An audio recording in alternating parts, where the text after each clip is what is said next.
actually calling because I've been hearing screams and weird noises. So you're home by yourself? Okay, he's going through some stuff right now. He's having these nightmares. You stupid boy.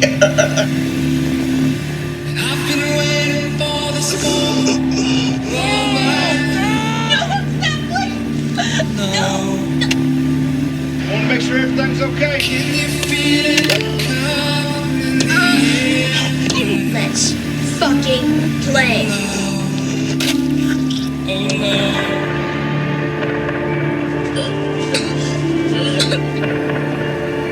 Tyler, please, wake up! Get your fucking ass off my phone.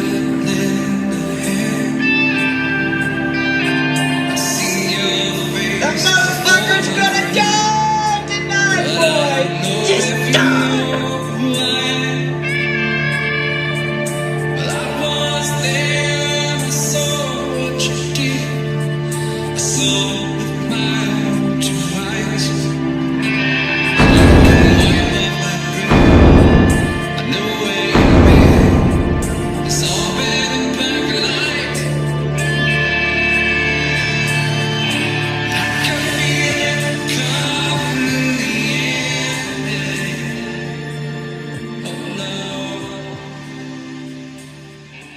Hey my pretties, welcome back to another video.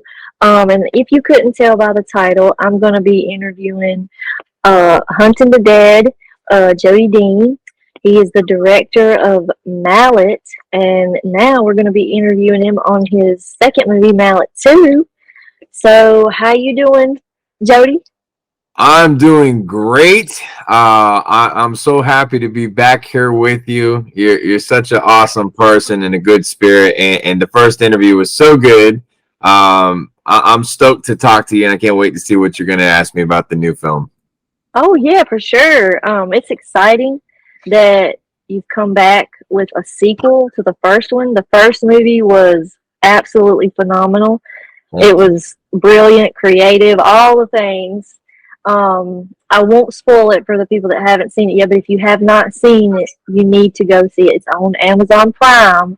So go see that so you'll be ready for Mallet 2, because I don't know, you might not be ready for Mallet 2. Because, yeah. They might not be ready for Mallet 2. It's a whole different animal. Right. Well, I have some questions I'm going to ask you, and I'm sure it's, the same questions that everybody else will probably want to know. So the first question is, so what would you like the audience to take away from Mallet 2? I want them to take away from Mallet 2 that I want them to take away an experience of what they feel with the horror film. When I'm making this, I'm very conscious of what I'm trying to do. When I was writing the script, I said I want to set a tempo, and I imagined people's emotions being affected scene by scene. So in order to do that, I needed to change the dynamic of what I wanted the horror to be like. There is a storyline there, but there's this constant intenseness. I call it ground pound and go, where you basically, just there's not a moment of breathing room. Every time you catch your breath, something else is going to happen. That's what I like in horror films. That's what I want to bring to horror films. And I want people to take away from this one, when they're done watching it, I want them to say, wow, that's a Jody S. Dean film. And I can't wait to experience that again.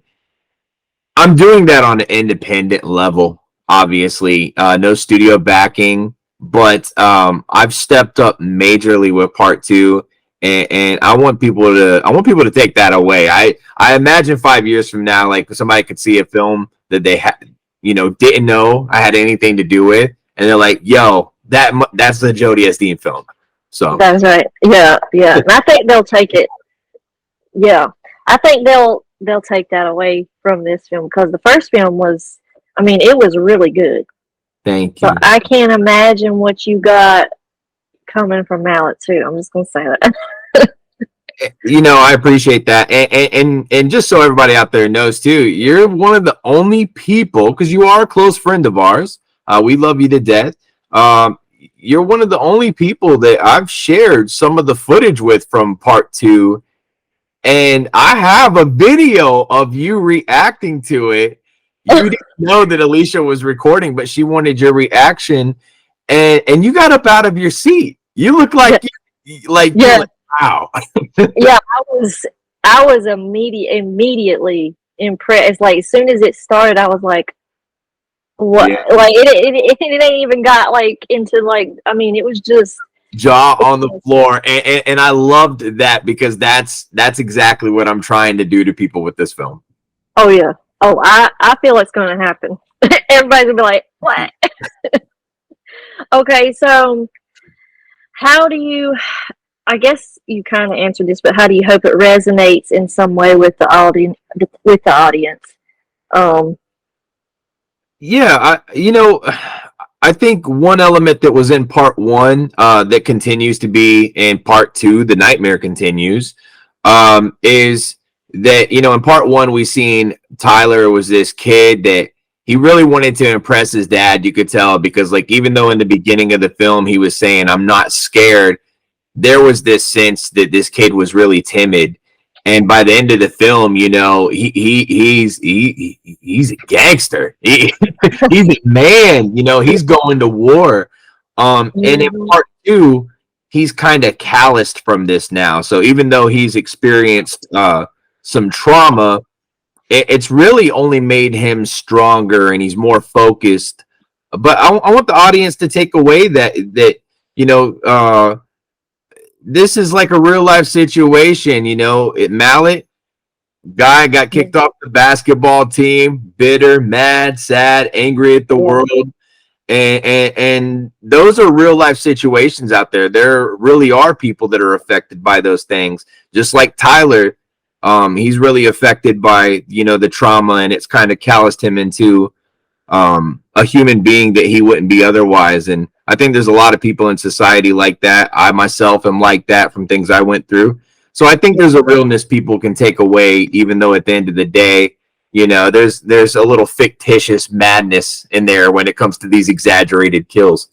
Yeah, I agree. I totally agree with that. So how did you approach? Because I know there's a lot of scenes in this movie. Yeah. How did you approach any sensitive or controversial subjects within the film story? Damn, that's a good question, and I know it's one that a lot of people are probably wondering and going to ask. So a lot of filmmakers, they will draw a line and they'll say, "Hey, we can get up to this line, but we can't cross this line." I have no hopes whatsoever of Mallet ever going to a movie theater, because I know nothing I will make will be able to get any kind of rating that would be worthy enough to be shown on a big screen. I in this film, I'm doing some things. I'm taking it to an area that is very, very sensitive. And it's all done for the horror fans. You know me in real life. If I see somebody get hurt, like, I feel sad. I don't like to see real things happen to people in real life. But in a movie, I think that it's your opportunity to go to areas that will just push people's buttons, that will send them over the edge, adrenaline wise, rush wise, and I mean, people will watch horror to be scared. Yeah. And I'm doing some things in this movie that I never thought I would do. And I'm pulling them off, which is really cool, because, in the first movie, I not only held back, but I really held back. I learned how to do a lot of special effects stuff in my early 20s. I didn't even implement a fraction of that in part 1. In part 2, 10 minutes into the movie, you're going to be like, whoa, what the hell's going on? It's like It's like watching Terrifier 2 in a way, in a gore aspect. And I feel like Damian Leon, who does Terrifier 2, Terrifier 1, the Terrifier franchise, he's probably the only one that I can kind of compare myself to. And you'll see my style. You'll say, wow, these guys, they're doing the genre in a similar way. Yeah, yeah. And then you having your own unique style because it's definitely there. But yeah, I know about a couple of the scenes, and yeah, people's gonna be like, "That's yeah."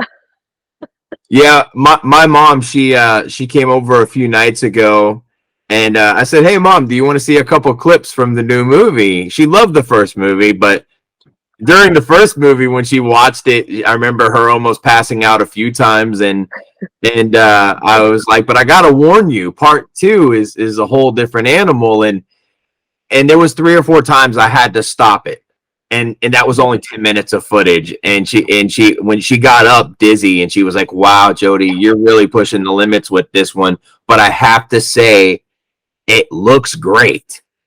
Oh, I have no doubt. So I'm happy about this. Yeah, I know. I can tell. I mean, I can feel it. I can feel it. This is the one, man. It is. It's the one. I feel like this is it's gonna take off. Yeah. There's just no way around it. So what's something about the film that might surprise people, whether it's behind the scenes or in the content itself? There's a lot. I think one thing that's going to surprise people by the end of this thing, that we were able to accomplish so much without any studio backing. This is still fully funded by me. I'm still filming this thing, editing it, doing the lighting, special effects, makeup. I've already scored almost the entire soundtrack, and we're in the beginning of production. There's a lot of work going into this thing, but on one side of it, there's a lot of sweat equity because I know how to do all these jobs. But on the other end, I'm actually spending a lot of money on this film that, the first film, I put a number on my time, 6 months of my time and how much work I put into it. And I paid people and I paid for stuff to make the costumes. But, I own 2 of the locations we filmed at. So it's not like I had to spend a lot on locations. In this film, man, I'm dropping some money, like over a 6-month period. I'm putting like $100,000 of my own money into this on top of I'm doing all the friggin' work. So I'm hoping they look at this and they see it as a film that they'll take note of that and they'll care about more than just a film, who made it and how it was done. I think that it makes it even better when you know that kind of stuff, because you might watch this and think there's a whole crew there, but it's like a couple people, and that's it. And when you watch it, it looks like it's a regular production. Like, you could look at this film and you could say, like, they spent $1 million on it easy. Right. Oh my goodness. Well, I know. And you're like, I don't know how you do it. I said this in the first, when I interviewed you for the first movie. I don't know how you do it. Because I make a short film and I'm over here ready to like pull every freaking hair out of my head. I'm just like, a 5-minute short film, because it's a lot of work. It's a lot of work. It is a lot of work, but I tell you, I think that's how I do it. Is I'm so in love with it. It's not. It doesn't feel like work. I think when I started out doing them in my 20s, like short films, sizzle trailers and things like pitch trailers. And I was writing scripts for people, like, then it seemed stressful because I was just coming into it. But now it's like, I've learned how to work a camera. I know how to frame everything I want. I know how I want things lit. It doesn't take me long to light a scene. Like, a lot of people spend all day lighting a scene, and, there, man, we're ready to shoot and get it done. It's not that we're trying to cut corners. If it looks good, sometimes it is. And people, I think they spend too much time nitpicking things, and then a lot of time passes. And I don't ever want that to be me as a filmmaker. I want to get it done so we can get to the next thing. And We know what looks good. If it makes you happy, then do it. You know. That's right. That's right. That's right. Well, how do you feel about the critical and audience reception that's going to be coming from the movie? I guess. I can't see this film not getting a lot of controversy, a lot of backlash, good and bad. You know how I feel about it is it's whatever. I've come to learn that no matter what I do, I've seen from working at a grocery store to being a YouTuber to no matter what I've done, people are going to have something to say. At the end of the day, they don't pay my bills, but if they want to keep the conversation going, that will continue to help pay my bills. So, you know, it's like I noticed the biggest successes I've ever had in my life are when I have the most haters. Yep. Which is crazy. And I know we just froze up a little bit there, but you know, I've seen it with YouTube. I've seen it with everything I've done. So I don't want haters, but at the same time, you know, I feel that it's inevitable. It's going to happen. And I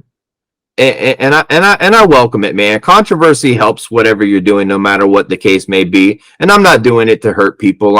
I'm doing it again because I want to take people on an emotional roller coaster. I care about cinema and I love what I do, and I want people to look at a piece of art and actually be affected by it. Yeah, and especially with the horror. I mean, most horror fans, that's what they want. They want that. That's what I want. Yeah. Yeah. Right. You know. So, well, so how did you approach handling the stunts? Because I know there's some stunts. And let's see, how did you handle the stunts, or what action sequences in the film? What were the key challenges? Like, what were the challenges of the stunts and action? You know, that's something that so we've never used any stunt people. It's actors do their own stunts, and I talk to people. I have this conversation when we get together. I say, hey, look, you know, we're filming this in Georgia. I don't have bloodlines to Hollywood. I don't have any major connections. I do this all on my own. You're gonna have to do this and that. Do you want to sign on? Do you think you can handle that? And then when we get there, I'm very attentive to everybody, constantly checking on people, making sure we do things safe as possible. You know, the other night we shot with the girl out in the woods, and she had this scene where she had to take a hard fall. I drug a bed 1.5 miles into the woods to make sure she had something soft to fall on. I was continuously checking on her because she had to roll around on the ground and do some things. And you know, she told me at the end of the shoot, she said, nobody has ever been so kind, and look at what I'm out here doing.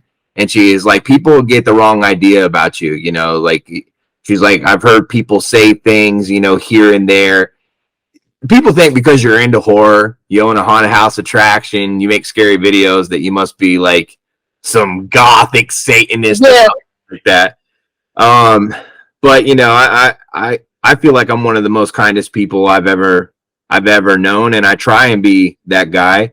And I think in my films, you know, when it comes to stunts and people doing these things, the best thing to do is just make them feel very comfortable. And, you know, and I'm like that whether they're doing stunts or whatever they're doing. I want people to want to work with me again and let other people know it's a good experience. Yeah. Well, so this goes with the next question. So, how did you work with the actors to develop their characters, especially if the character is complex and it required, you know, a more intense scene?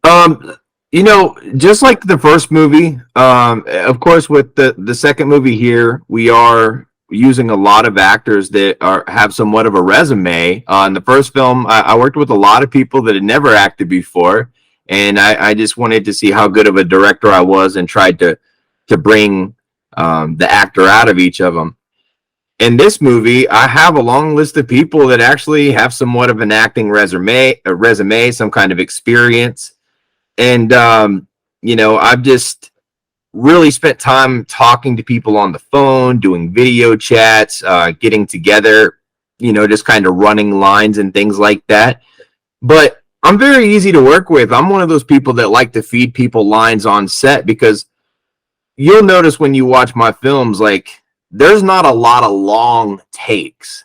I don't like to see that in movies, and I don't like to do that myself. I like to, if somebody has a really powerful line, I like to set up that shot. And then if they have another line, I like to set up another shot. And I like to puzzle it all together and make each piece kind of feel like an experience. So I think that's also how I am able to, bring that tempo that I was talking about earlier to the film. So when you're watching it, it's in each shot, and I'm purposely doing that. I could probably get away with, hey, learn this dialogue really good. We're going to shoot this straight through with 2 different camera angles and chop back and forth. But, fuck that. Right. Let's do it impactful and make sure every shot is tormentfully beautiful. Yeah, exactly. Yeah. So with a few of the scenes, what was the dynamic like on the set? Like, intense, man. I mean, we're still in the beginning stages, but from what we've shot so far, what I've I'm famous for editing projects, as I film. So with what I've filmed so far, when I look at it and I look at the behind the scenes, people are looking at this and you can tell they really feel like they're in a real life horror film. I watched some behind the scenes of movies, and as soon as the director yells cut, people are laughing, they're joking. There's a lot of people that I've filmed with so far that are kind of like looking at each other like, man, that shit was crazy. Like, you can tell, like, if it's affecting them on set, and not in a bad way either. Everybody walks away saying, damn, that was really cool. It looks so real, or, that was intense. But if when you can do that to your own actors, like, it should radiate off screen pretty well. I mean, so far, dude, like, what I'm looking at, it just feels like an emotional roller coaster of madness, but it makes sense. It's not a mishmash where you're like watching it and like, man, this is crazy. Like, it's like a good storyline. It just happens to have you're hitting the fucking nail every 2 minutes. So yeah. Yeah. Well, okay, so can you discuss any unique or unconventional filming techniques you use in the movie? yeah, I know all the special shots out there that filmmakers usually use in the horror films, man. I know them, and I use a lot of them too. I learned a lot of stuff when I was shooting guerrilla style in my mid-20s. I was working with these guys, and they were like very by the book when it came to film, and I was like, no, let's try this. And they'd be like, yeah, but I don't know, it's kind of unorthodox. I'm like, how does anybody do anything original if you don't step outside the box? So I have a lot of, the shots that filmmakers know about. Hey, let's go to a Dutch shot right here. Hey, let's go to the dolly. Let's go to the crane. Let's do this. Let's do that. Let's, pan up, pan down. And there's some of that, but also there's just a lot of very unique things. I walk around the areas where we're going to do these shots, and I just really kind of look at it, man, from, a little viewpoint. I'm just like looking and sizing it up. And I've tried some things I haven't seen before. I break film rules all the time as long as it makes sense and it looks good. Some people are like, don't break the film law. I'm like, why? Is the film organization going to come and do something? No. Right. So, there's there's things like that as far as shots go, but I think one of the biggest things at the end of the day is if you see me putting these together, that's where the madness is. You'll see me set up the light. You'll see me do the special effects and get it ready. Then you'll see me set up the lighting. Then you'll see me framing up the camera, running through the scene real quick with everybody. Here's what we're going to do. Yelling action, shooting it, cut, nobody move, setting up the camera for the next one, adjusting the lighting, pulling off the last part of the special effect. And then everybody's looking like, bro, you just did 10 jobs in 10 minutes. Like, what the hell? Like, you can see they're more shocked about that than somebody's guts getting ripped out. Right. So, Yeah, that's funny. That's pretty cool. I mean, I like to do it that way. Like, we got some money on this film, so I mean, I could easily hire like a group of people just to alleviate some stress. But I don't know. I like the chaos. Yeah, but and there's a sense of like more control, I suppose, too. That you have. Yeah, because sometimes the way you visualize it, man, you put one person in the mix and it's like, it just can kind of alter that vision a little bit. And I noticed when I was doing films with people in my 20s, like short films and trailers, we'd get together and, man, 20 different people would be spitting out their ideas. And before you know it, I'd watch it and I'd be like, it would have been so much better, bro, if I just could have did my thing. And I kind of want to keep it like that. I had somebody like recently, a guy that I worked with in my 20s. I wrote a script for his company. I don't think they ever did anything with it, but he's an investor in movies. And he was like, would you like me to throw some money at this and maybe I could put my name on it? And I was like, no, I'm good, because he was already like just throwing around like, oh, we could do this, we could do that. I'm like, whoa, it's written, bro. Like, yeah. I don't ever think I'll take that route. I mean, if I can keep this independent, to the end, I want to try and do that. Yeah. And I can kind of like a little bit relate to what you're saying because, my school requires me to film a certain way.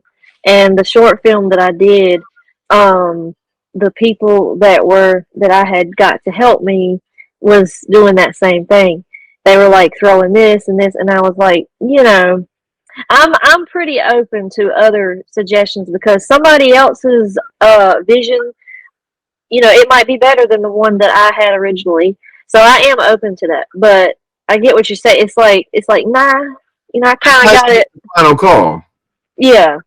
So and I threw in a few shots that I wasn't supposed to, and I got a good grade on it. But the professor, I mean, he did mention it, but I think it's cooler to get angles that nobody thinks of, and throw it in the film. Be unconventional, and I've seen what you did, and I think you're on a great path. I think you've done some good stuff already.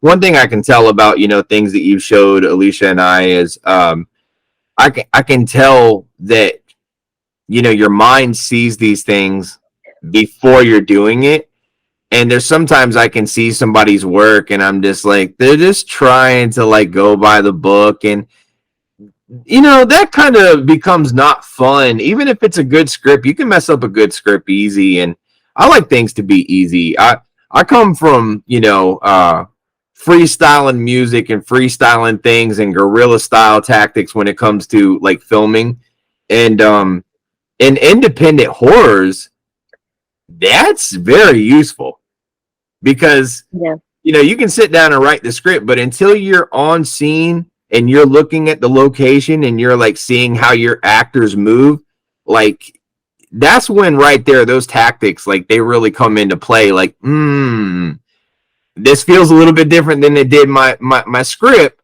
but this actually looks better than what I envisioned. And people's ideas are good, but at the end of the day, you got to be the cook of your own kitchen.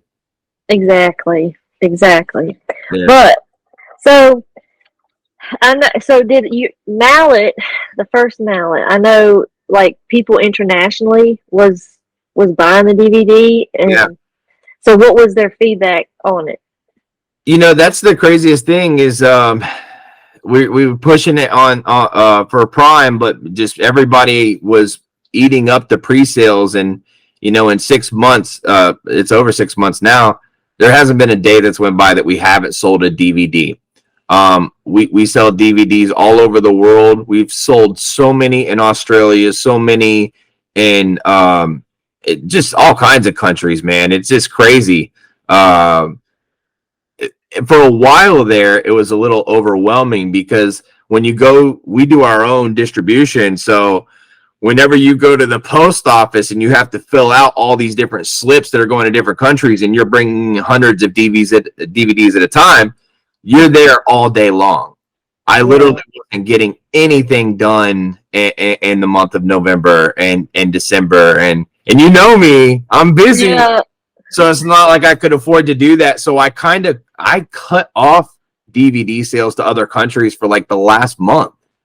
And I've missed out on money, which kind of sucks, because I want more than the money. I want people to have the film, but the responses that I've got from people, no matter where they are, is that it was a really good film. It was really well done. They were impressed with my sons. You know, my oldest son plays Mallet. Just turned 16 years old.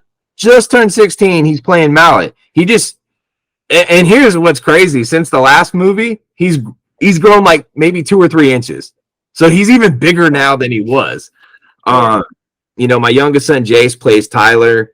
And people have just remarked, you know, great acting. Their first movie, they knocked it out the park.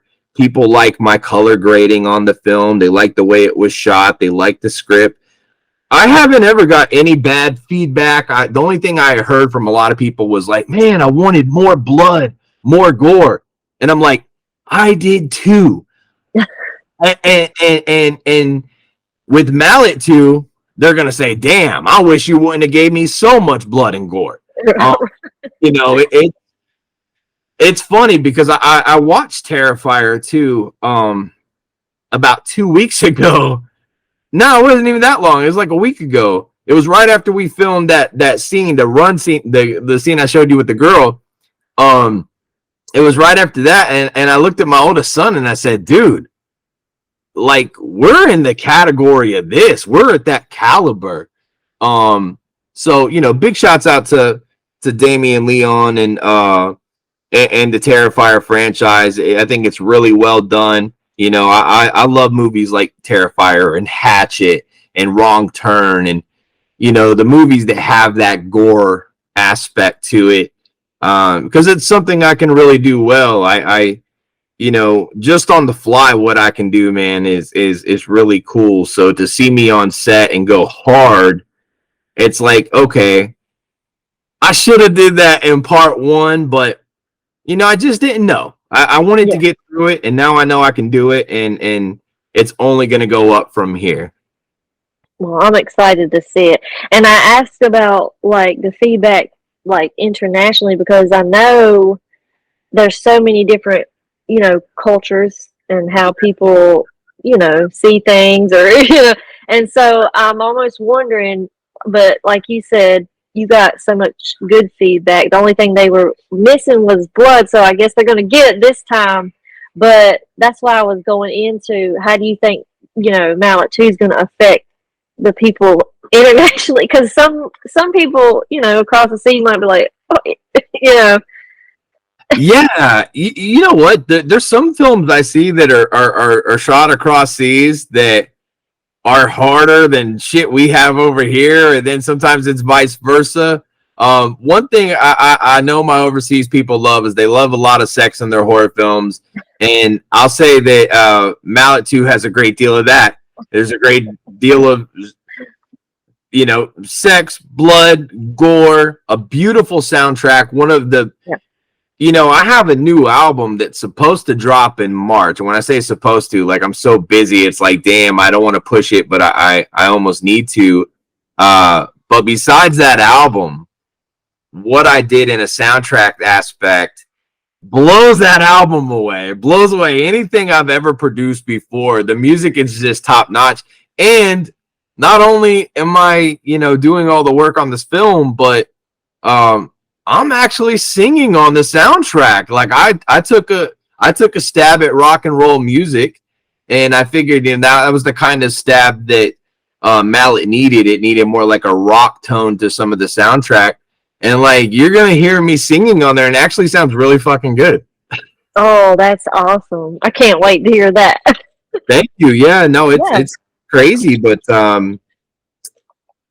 I think that's something that a lot of people are going to be shocked at is how much we've grew in less than 1 year. I mean, I started writing Mallet 2 when we had just opened up pre-orders for Mallet 1. So, I mean, I haven't let the grass grow at all, and we're already, in production. So. Oh, I know you certainly have not. That's for sure. Yeah. So I got a little bit of a sneak peek of the opening. Yeah. And so, what is the inspiration with your opening and your ending credits? Ooh. So before I showed you that, I had another, I guess you would call it now like an alternate intro. And I was like, this is good, but it's not great. And I'm not going for good with Mallet 2. I'm going for great. So I just was sitting there and I was working. I was trying to, in my head, I was working on ideas and I'm like thinking about things. And I just came up with something really unique that I had never seen done before in the aspect that it had been done. And I can just say that it's got a beautiful, beautiful intro for a horror film. And I think a lot of people are going to talk about that intro. They're like, oh, like, I've never seen nobody do that. And hopefully it will inspire, other people to be creative. I've seen in a lot of horror films, like I've noticed people do really unique things with their intros. Yeah. So I don't think there's no lack in creativity, but I think that there's so much more room to grow because I would have never thought about doing what I did, and I might do it again on the next film. So, well, it's unique. Well, even like in the first Mallet, I mean, I like the ending credits how you did that. That was, I mean, it's just really cool. It's different. I put a few in that one. I just used a few shots that we hadn't used in the movie, but they were good, and it just was like usually people would throw those on like the cut scenes or whatever, and I was like, you know what, let's put those in the end credits, and it worked. But I'm very happy with Mallet 1, and one thing that is surprising is I mean, you found out about me through YouTube. I've been doing Hunting the Dead channel now since 2018. It's become very successful, 250,000 followers. But just because I have that following, not once did I ever think when I released Mallet 1 that I was going to sell over 6,000 copies of my DVD. So that's been a big shocker to all of us. How many times we've had to go to the post office and spend $5,000 just to ship DVDs. I think right now at this point we've spent like close to $25,000 on shipping DVDs since like September of last year. So it's been a lot of work, but I'm very, very happy with that film. I never thought that it would do that good. A lot of people tell me it should be way ahead of that. They're like, Jody, you should have sold 100,000, but it doesn't work like that. I know people that have spent $1 million on their film that haven't sold 6,000 DVDs. Yeah. It's out there. Like you do some Google research, like there's horror films that haven't even made $1,000 back. So like, we're very, very blessed. Yeah, for sure. So my last question. So I know, which I don't even know if it's a question. I know I have a part in it. Yeah. And I'm excited. Is there anything you can talk about with that, or? Yeah, kind of. Well, I can tell you this much. You and John are both going to die in the film. Yeah. Both going to die, And I can tell you with, all the deaths in this film, there's none of them that are really a nice death. Like, you're not ever going to be watching and be like, oh, that was a really kind death he did there. Oh my God, wasn't that cute? They're all pretty fucking crazy. And, so there's something to look forward to right there. I might rig you up with some tubes. Blood might be squirting all over the damn place. It might be pretty fucking, gory. Oh, okay. Well, let's bring it. I'm ready to go. But we can't wait for you to be in it. We wanted you to be in the first one. I know timing wise it didn't work out, but I'm so happy that we waited because, again, I'm really bringing it on this one. And we plan on shooting that in the Carolinas. So, I think it's going to work out better anyway because you're a Carolina girl. Oh, yeah, that's for sure. But, yeah, I appreciate you allowing me to be in such a big thing. I mean, this is huge. And just to have just a part of that is just an honor. It's an honor here, man. We it's our pleasure, and I'm so happy. Trust me, I was trying to give you some big parts, but I know with family it's so hard to do. And the reason I was trying to do that, and I even told you this the other day, I think you could have an acting career that you aren't even aware of. Like, I know you're going to school for film, you're doing the weddings now, you're doing YouTube. And that's great, but I mean, as you've seen, man, if you can find the energy to distribute the energy, I think that you could have a great acting career with just a little bit of acting that I've seen you do. So, yeah. Yeah, I mean, I've always wondered if I could do it or not, but yeah, just a little bit of that I've dabbled in just in the couple of videos I've made. It's fun. Yeah. It really is fun to just go into another headspace and just be, somebody else's situation for a little bit. It's really fun. You're great at delivering emotion. So, and that's without anybody giving you the breathing room to decorate. To direct. You're having to frame up and film your own stuff. So yeah. It's hard to frame it up and then jump in front of the camera and be like, okay, time to be sad or time to be happy. Yeah, I know. Yeah.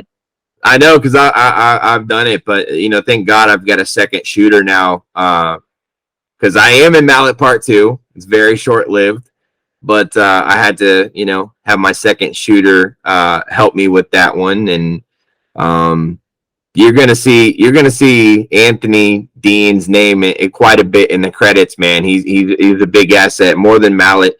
He's working boom operator on some scenes where he's not in, which is cool. And you'll see some other people that are in the film that, like, they've got other credits just because they were there. And it's like, hey, we utilize people, man. We're like, hey, why don't you jump in on this credit right here? And I think that's a good way to work, man, because, when you get a lot of money to make a movie or you have tons of people at your disposal, you lose a lot of creativity. And you lose a lot of time trying to, to get there. So I love not having a lot to work with, because then you're sitting there and you're really pondering, how am I going to make this look the best? And you don't have 50 people distracting you. Exactly. Yeah. Yeah. Well, I appreciate you sitting down with me for this little bit and talking about Mallet too. I'm excited to see it, and I know everybody else is too. So when do you project it's going to be out? So I've been telling people 2025 or late 2024. I will say that I would like to see it come out again this October. Oh man. Wife, if she's in the other room and she's hearing me right now, she definitely wants to kill me. I had promised her after Mallet 1 that I would take a year off of filmmaking, and I don't think it's the time to take it off. And I explained that to her. And what did she do? She's got behind me. She's been more supportive than ever. She's been helping out with a lot of legal stuff, technical stuff behind the scenes. And and I kind of said this other day, and she's like, "What?" She's like, "You can take your time on this," and I was like, "I'm taking my time on it. It's just getting done quick. I work good. Don't be mad at the hate. Don't hate the player, hate the game." And so I would like to see it come out in October, but I'm not gonna push it. If it happens, it happens. If it doesn't, then expect it first quarter of 2025 or Christmas time 2024. For sure. Well, that makes sense. But I know we're all like anxious. We're all ready to see it. But I totally, yeah. It's fun stuff, man. I can't wait. I know people are gonna love it. And there's a lot of great horror films coming out this year. I don't know if you noticed, but we got a new Silent Hill finally coming out this year. Yeah. We have The Strangers Chapter 1 and Chapter 2 coming out. We got a new Beetlejuice finally after all these years. We got Terrifier 3 coming out. Yeah. It's a great year for horror. There's actually, I think, if I'm not mistaken, March the 9th is going to be a drop. I think it's called Imaginary. Yes, there's that. And Winnie the Pooh, Blood and Honey Part 2. Yeah. So like the first, did you see the first film? Yeah, we did. We saw it. It was I liked it. I seen a lot of people tear it apart, but it goes to show you, man. Where one person might hate something, there's a fan for everybody out there, just like there's a customer for every home. Exactly. But this is a great year for horror, man, and I'm so stoked to hopefully be throwing my movie out there in it. Right out there in the middle of it. Yeah. Yep. Yeah. I definitely, but like with the Winnie the Pooh, I definitely, respect the creativity there. That's a vision. That's like no one would, you know what I mean? Never would have thought that. Yeah, they did a good job with it, and as we're starting to see now, I just seen it before we did this call. I seen a poster for like Goldilocks and the Three Bears, I think it was. Like they're redoing that. They're redoing Peter Pan, but making it sick and sadistic and horror. And we're seeing all these people bring all these things to life. And I don't think something like that would ever be my cup of tea. But one thing I've always wanted to write for is the Wrong Turn franchise. And at least one movie. So I plan on doing all my own movies, all independent, funded by me in my studio, through my studio. But I will say that it is a dream that maybe somewhere in time that I get to write and direct a Wrong Turn movie. Oh yeah, for sure. And you speak it in existence. I mean, manifest that, because you could definitely do it. I mean, I think so. I think if they seen what I could write, they would be on board with that. Whether they let me direct it, I don't know. But I know who produces them. I've been out there, man. I've been trying to get their attention. So you never know, man. I mean, things do happen, and if it doesn't happen, then you can look forward to some bangers coming from Dean's Haunted Mansion, Haunted House Attraction, and Film Studios. Yeah, for sure. Well, again, I appreciate you sitting down and talking with me. And for everyone else, be sure that you are following Mallet on Facebook and follow Jody on all social media. I'll put everything in the description box below, so make sure you're checking that out. And if you have not seen Mallet, the first Mallet, you need to go and watch that. It's on Amazon Prime. It's ready to go. So you're missing out if you haven't watched it, and then you'll be ready for 2. So yeah. That's right. Yep. I'm excited. Thank you so much, Sam. I appreciate you and everything you're doing, and I'll be sure to share this out there to all my people, man. I always love our combos. Yeah, for sure. Well, until next time, I'll see ya.